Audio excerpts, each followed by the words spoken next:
ও যুবক, ও মুসলমান, ও বাবা, ও মা, ও বোন, ভালো করে শুনে রাখেন আল্লাহ কোরআনের মধ্যে এখানে কি বলেছেন। এটা আমাদের চিন্তা করার বিষয়, ভাবার বিষয়। আল্লাহ বলছেন, আফা হাসিবতুম আন্নামা খলাকনাকুম আবাসা ওয়া আন্নাকুম ইলাইনা লা তুরজাউন। আল হিসবান অর্থ ধারণা করা, উপলব্ধি করা। আল্লাহ বলে, বান্দা তুমি কি ভেবেছো, তুমি কি ধারণা করো, তুমি কি এটাই মনে করো আমি আল্লাহ তোমাকে দুনিয়াতে এমনি এমনি পাঠিয়েছি? আল্লাহ বলে, না রে বান্দা, আমি আল্লাহ তোকে দুনিয়াতে এমনি এমনি পাঠাই নাই। এই বিশাল জগৎ আমি আল্লাহ তোদের জন্য সৃষ্টি করেছি। এই বিশাল আসমান জমিন, পাহাড় পর্বত, নদী নালা, আল্লাহ বলে এত নিয়ামত আমি তোদেরকে দান করেছি। কত নিয়ামত, কত নিয়ামত আল্লাহ কোরআনের মধ্যে কোট করেছেন। আল্লাহ বলেছেন, ও নবী, দুনিয়ার মানুষদেরকে বলে দেন আমি আল্লাহ তাদেরকে কত পরিমাণ নিয়ামত দান করেছি। ওয়া ইন তাউদ্দু নি'মাতাল্লাহি লা তুহসুহা ইন্নাল্লাহা লাগফুরুর রহিম। আল্লাহ রাব্বুল আলামিন বলে, নবী, আমি কত নিয়ামত তাদেরকে দান করেছি, তারা যদি কিয়ামত পর্যন্ত আমার এই নিয়ামতের গণনা করে, কিয়ামত চলে আসবে, আমি আল্লাহ তাদেরকে এত নিয়ামত দান করেছি গণনা করে শেষ করতে পারবে না। আর জোরে বলেন সুবহানাল্লাহ। কেমন নিয়ামত, কেমন নিয়ামত! বাংলাদেশে দেখি একরকম ফল, মালয়েশিয়াতে গেলাম দেখি আরেক রকম ফল। মালয়েশিয়াতে একটা ফল আছে, নাম হচ্ছে ডুরিয়ান। নাম কি? ফলের উপরে এত বড় বড় কাঁটা, আপনি চাইলে ফলটা ধরতে পারবেন না। ফলটা আপনি যদি হাত দিয়া ধরতে যান, কাঁটাগুলো আপনার হাতের ভিতরে বসে যাবে। এমন উপরে কাঁটা, কিন্তু ভিতরে আল্লাহ এমন সুস্বাদু ঘ্রাণ, কাঁঠালের মতো বিচি। এই ফলের মধ্যে আল্লাহ এত ঘ্রাণ দান করেছেন, এত শক্তি দান করেছেন। একটা ডুরিয়ান ফলের দাম বাংলাদেশের 2,5-3 হাজার টাকা। 2-3 কোষ খাওয়ার পরে সাথে সাথে আপনার শরীরে ঘাম চলে আসবে। এত শক্তি, এত ভিটামিন, এত প্রোটিন, এত ঘ্রাণ। শুধু এই ডুরিয়ান ফল না, কত প্রজাতির ফল মালয়েশিয়াতে দেখলাম, মিশরে গেলাম, এমন ফল জীবনেও দেখি নাই। আমার চোখ দিয়ে পানি চলে আসলো। বাগানে গেলাম, এমন ফল বাংলাদেশে দেখি নাই। আল্লাহ কত হাজার রকমের ফল দুনিয়াতে পাঠাইছেন আমাদের জন্য নিয়ামত স্বরূপ। আল্লাহ বলছে, বান্দা, এত নিয়ামত দান করেছি, কিয়ামত পর্যন্ত এই নিয়ামত তোরা গণনা করে শেষ করতে পারবি না। আল্লাহু আকবার। আল্লাহ বলে, কেমন নিয়ামত! আলাম নাজালিল আরদা বিহাদা, এই জমিনকে আমি আল্লাহ তোদের জন্য বিছানা স্বরূপ বানাইছি। আল্লাহু আকবার। আল্লাহ বলে, বান্দা, এই জমিনের মাটি যদি আমি আল্লাহ বিছানা স্বরূপ না বানাইতাম, পাহাড়ের মতো উঁচা নিচা বানাইতাম, এই জমিনে বসতে পারতাম? আল্লাহ বলে, এই জমিনের মাটি যদি আমি একটু নরম করতাম, তাহলে বসতে পারতাম না, ভিজে যেত। আর যদি শক্ত করতাম, পাথরের মতো চাষাবাদ করতে পারতাম না। আল্লাহ বলে, বান্দা, তোদের উপযোগী করে, যেভাবে তোদের দরকার প্রয়োজন, এভাবে করে আমি আল্লাহ জমিনকে তোদের জন্য বিছানা স্বরূপ বানাইছি। আল্লাহু আকবার। আল্লাহ বলে, বান্দা রে, এখানে কি আমার নিয়ামত শেষ? আল্লাহ বলে, না না না, শেষ না। ওয়াহুয়াল্লাযী সাখখারাল বাহরা লিতাকুলু মিনহা লাহমান তারিয়া। আল্লাহ বলে, বান্দা, আমি সমুদ্রের মধ্যে তোদের জন্য বিভিন্ন প্রজাতির মাছের ব্যবস্থা করেছি। পদ্মার মাছের যেই স্বাদ, আরিয়াল খার মাছের সেই স্বাদ না। আরিয়াল খার মাছের স্বাদ ভিন্ন, মেঘনা নদীর মাছের স্বাদ ভিন্ন, যমুনা নদীর মাছের স্বাদ ভিন্ন।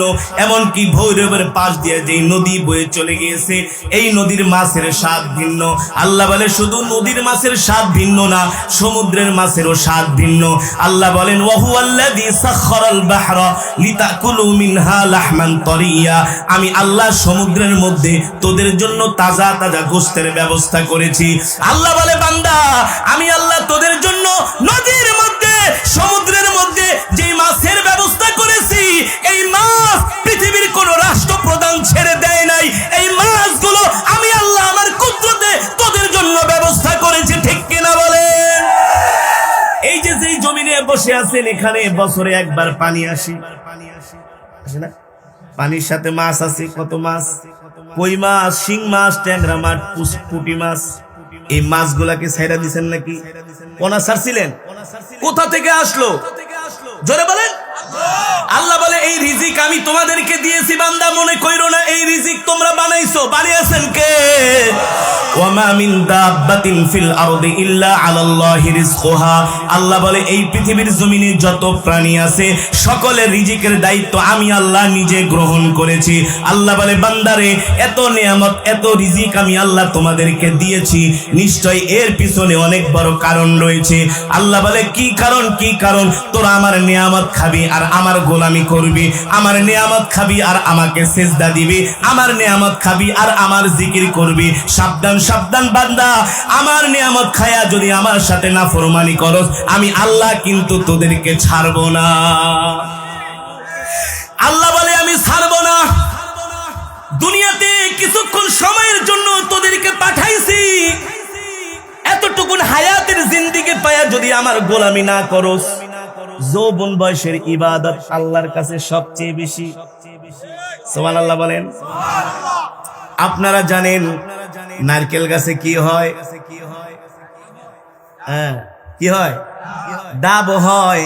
ওই ডাব থেকে আবার হয় না?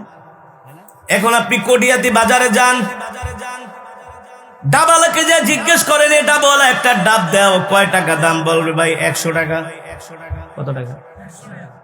ঢাকার শহরে এখন 100 টাকাও ডাব পাওয়া যায় না, 150 টাকা একটা ডাব চাই। একটা ডাবের দাম 100 টাকা, 150 টাকা। আর একটা নারকেল কিনতে যান কত লাগবে? ছোট বলো না, কত জোড়া? জোড়া ও শোনার চেষ্টা করেন না। নারিকেল জোড়া কত? 50, 60, 100। আর দুইটা ডাব কিনতে যান লাগবে 300, 250, 200। কিন্তু আপনি নারকেলের দামে কখনো ডাব পাবেন না। পাবেন? কেন পাবেন না? ডাব থেকেই তো নারকেল হয়েছে, দাম তো হওয়ার কথা ছিল একই। ডাব থেকেই তো নারকেল হয়েছে, অথচ নারকেল আর ডাব একই। ওই ডিম আর ডিম পোস্ট, ডিম মামলেট আর ডিম ভাজা সব একই, ডিম থেকে আসছে, আন্ডা থেকে। এক লোক মনে করেন কটিয়াদির থেকে ডিম ভাজা দিয়া ভাত খায়, আন্ডা ভাজা দিয়া ভাত খেয়ে গেছি, গুলিস্তান যায়, কয় ভাই একটা আন্ডা দেন। আমি আন্ডা তো নাই, ডিম। কয় খাইয়া আসলাম আন্ডা, এখন বলতেছো ডিম। ঠিক আছে, কয় ভাই ডিম কি ভাজা খাবা না মামলেট? কয় মামলেট। ভাজা? কয় ভাজা তো হয় না, মামলেট। কয় কি খাইলাম ভাজা, এখন কয় মামলেট। মানে ওই ডিমই আন্ডা, আন্ডাই ডিম, মামলেট এই ভাজা, ভাজাই মামলেট, একই। পুরাটা কি মিলাই জিলায় একই। ডাব থেকেই নারকেল, নারকেল থেকেই ডাব, এই ডাব থেকেই তো নারকেল হয়েছে। তাহলে একটা নারকেলের দাম যদি হয় 30 টাকা, 40 টাকা, আর একটা ডাবের দাম যদি হয় 100 টাকা, নিশ্চয়ই এর মধ্যে কারণ আছে। আছে কি আছে না? এর কারণ হলো গাছ থেকে ডাব যখন বের হয়, ডাবের কালার থাকে সবুজ, হৃষ্টপুষ্ট, সুঠাম, দেখতে অনেক সুন্দর, ঠিক কিনা বলেন? এই ডাবের পানি খেলে অনেক শরীরের উপকার হয়, কার্যকারিতা বেশি। অসুস্থ হয়েছেন, ডাক্তার বলে যান ডাব কিনা খান, বলে না যে নারকেল খান। কি খান? ডাব খান। কারণ কি? কারণ কি? ওই ডাবের যখন যৌবন কাল ছিল, ওই যৌবন কালে ডাবের দাম বেশি হয়ে গেছে। আর ওই ডাব যখন যৌবন পার হয়ে বৃদ্ধ হয়ে গেছে, ডাবের উপরের চামড়াটা যখন শুকায়া কাঠ হয়ে গেছে, তখন আর ওই যৌবন কালের দাম আর ওই নারকেলের নাই, ঠিক কিনা বলেন?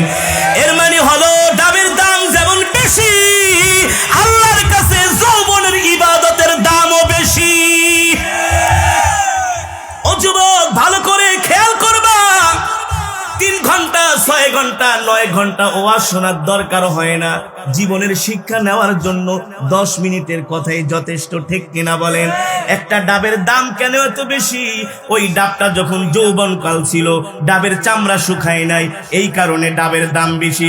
যখন নারকেল হয়ে গেছে, ওই নারকেলের দাম আর ডাবের মতো পায় না। এর কারণ হলো তার যৌবন শেষ, তার সময়ও শেষ। ও যুবক, তুমিও মনে করবা তোমার জীবনের যৌবন কাল যদি তুমি হেলায় খেলায় কাটায়া দাও, যৌবনকালে যদি ইবাদত না করে বৃদ্ধকালে হাজি হইয়া যদি একেবারে ইবাদতে মগ্ন হয়ে যাও, খোদার কসম করে বলি যৌবনকালের ইবাদতের সওয়াব আল্লাহ তোমাকে কখনো দিবে না। যৌবনকালে তুমি এক ওযু দিয়া 3-4 ওয়াক্ত নামাজ পড়তে পারবা, আর তোমার বয়স যখন 60-70 হয়ে যাবে এক ওযু দিয়া এক নামাজ পড়তেই কষ্ট। ওযু কেবল করেছে মসজিদে ঢুকবে, এর আগে কি অবস্থা খারাপ। কারণ কি বয়স হয়ে গেছে, শরীরের পার্টস যা আছে ঢিলা হয়ে গেছে, আগের মতো আর কাজ করে না, আগের মতো আর সার্ভিস দেয় না। এ কারণে যুবক আল্লাহ বলে, যুবক রে তুই যৌবনকালে বেশি বেশি করে ইবাদত কর, তোর যৌবনকালের ইবাদত আমার আল্লাহর কাছে সবচেয়ে বেশি পছন্দ। আল্লাহ বলে, এ যুবক যৌবনকালে যদি ইবাদত না করো, আমার গোলামি যদি না করো, তোমার যৌবনটা যদি হেলায় খেলায় কাটায় দাও, তোমার যৌবনটা যদি গুনার কাজ করে কাটায় দাও, তোমার যৌবনটা যদি সিনেমা দেখা, ক্রিকেট খেলা, ফুটবল খেলা দেখা, মদ খেয়ে, গাঁজা খেয়ে, ইয়াবা খেয়ে, ফেন্সিডিল খেয়ে যদি তুমি তোমার মূল্যবান যৌবনের সময় নষ্ট করো, আল্লাহ বলে প্রতিটা সেকেন্ডের হিসাব না দিয়া হাসরের মাঠে এক কদম সামনে আগাইতে পারবে না। এক কদম আল্লাহ বলে সামনে আগাইতে পারবি না। আমি আল্লাহ তোর আমলনামা তোর হাতে দিব, আর বলবো তুই নিজেই পড়, নিজেই পড়, নিজেই পড়। যখন আল্লাহ আমলনামা হাতে দিবে আর আফসোস করবে, ইয়া লাইতানি মালি হাদাল কিতাব, এটা আবার কেমন আমলনামা। কোন রাত্রে গাঁজা খাইছি, কোন রাত্রে ইয়াবা খেয়েছি, ফেন্সিডিল খেয়েছি, মদ খেয়েছি, জিনা করেছি, ব্যভিচার করেছি। ইয়া লাইতানা মালি হাদাল কিতাব, আল্লাহ এটা তুমি কেমন আমলনামা ধরায় দিলা। আমি তো 5 স্টার হোটেলে লাইট বন্ধ করে গুনার কাজ করেছি, পৃথিবীর কোনো মানুষ দেখে নাই। আল্লাহ বলে পৃথিবীর কোনো মানুষ না দেখলে কি হবে, আমি তোর 2 কান্দে 2টা ফেরেশতা দিয়েছি, কিরামান কাতিবিনা ইয়ালামুনা মা তাফআলুন, 24 ঘন্টা তোকে পর্যবেক্ষণ করেছে, ঠিক কিনা বলেন। ঢাকার শহরে এখন বর্তমানে কিছু ট্রাফিক পুলিশ আছে, তাদের ড্রেসের মধ্যে সরকার একটা ভিডিও ক্যামেরা লাগাই দিয়েছে। কি ক্যামেরা? ভিডিও ক্যামেরা লাগাই দিয়েছে। মানুষ জানে না, যখন রং সাইড দিয়া গাড়ি চালায় অথবা কোনো ভুল করে, কোনো অন্যায় করে, সাথে সাথে ভিডিও ক্যামেরায় ভিডিও হয়ে যায়, ডাক দেয় এদিকে আসো, তুমি রং সাইড কেন মারলা? বলে স্যার আমি মারি নাই, আমি রাইট সাইড দিয়ে আসছি। সে মনে করেছে আসলে ট্রাফিক দেখে নাই, কিন্তু ট্রাফিক না দেখলে কি হবে, তার শরীরের মধ্যে যে ক্যামেরা ফিট করা, এই ক্যামেরায় কিন্তু ঠিকই ভিডিও হয়ে গেছে। এবার ডাক দেখে, এই যে দেখো তুমি কয়টার সময় কোন রং সাইড মারছো, কি অন্যায় করছো না করছো, সব ভিডিও আছে। এখন আর কিছু বলার আছে? লাস্টে কয় স্যার, কি কয়, কি বলে, স্যার মাফ করে দাও। না মাফ করা যাবে না, মামলা একটা নিয়ে যাও। ঠিক ভালো করে মিলাইলে এটাই বোঝা যায়, দুনিয়াতে অন্যায় করার পরে যদি ট্রাফিক সার্জেন্ট না মেনে যদি মামলা দিয়া দেয়, হাসরের ময়দানে আল্লাহ যখন আমাদেরকে জিজ্ঞেস করবে এদিকে আসো, তুমি তোমার আমলনামা পড়ো, ইয়া লাইতানা মালি হাদাল কিতাব লা ইউগাদিরু সগীরাতান ওয়ালা কাবীরাতান ইল্লা আহসাহা ওয়া ওয়াজাদু মা আমিলু হাদিরা ওয়ালা ইয়াজলিমু রাব্বুকা আহাদা। আল্লাহ বলে বান্দারে তোমার আমলনামা তুমি নিজেই পড়ো, তোমার আমলনামা তুমি নিজেই পড়ার জন্য যথেষ্ট। বান্দা যখন তার আমলনামা পড়বে, আমলনামার ভিতরে দেখবে সে জিনা করেছে, ব্যভিচার করেছে, মানুষের সম্পদ লুণ্ঠন করেছে, মানুষের উপর অত্যাচার করেছে, মানুষের উপর নির্যাতন করেছে, মানুষের উপর জুলুম করেছে, মিথ্যা বিচার কইরা ঘুষ খেয়েছে, 500 টাকার জন্য সমাজে বিচার করতে যায়া সত্যটাকে মিথ্যায় পরিণত করছে, মিথ্যাকে সত্য পরিণত করছে মাত্র 500-1000 টাকার জন্য। গ্রামে এমন বিচারক আছে কি আছে না? আছে না? 500 টাকা দিলে রায় পাল্টায় দেয়। চাচা আপনার 1000 টাকা দিলাম, আপনি তো বিচারটা করবেন, যা চিন্তা করিস না। দেখবে আমলনামার ভিতরে লেখা আছে, হায়রে 500 টাকার জন্য আমি একজন নির্দোষ মানুষকে দোষী সাব্যস্ত করেছি, মানুষের কাছে তাকে জুলুম, মানুষের সামনে তাকে